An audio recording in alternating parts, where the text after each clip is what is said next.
ജനുവരി 28 സുവിശേഷത്തിൽ ഈശോയുടെ അമ്മയും സഹോദരരും കാണാൻ വരുമ്പോൾ ഈശോയുടെ പ്രതികരണമാണ്. ഈശോ പറയുകയാണ്, എൻ്റെ അമ്മയും സഹോദരരും ദൈവവചനമനുസരിച്ച് വ്യാപരിക്കുന്നവരാണ്.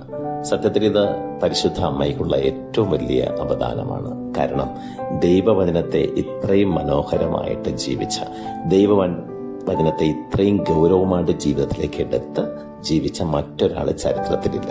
പരിശുദ്ധ അമ്മയെ അനുധാവനം ചെയ്യണമെന്ന് തന്നെയാണ്, അമ്മ നല്ലൊരു മാതൃകയാകണമെന്ന് തന്നെയാണ് ഈശോ ഇൻഡയറക്റ്റായിട്ട് വ്യംഗ്യരൂപേണ നമ്മളോട് പറയുന്നത്.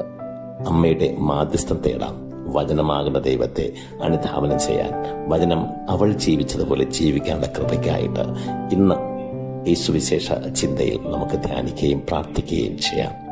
പരിശുദ്ധ അമ്മ മാധ്യസ്ഥം വഹിക്കട്ടെ. ആമേൻ.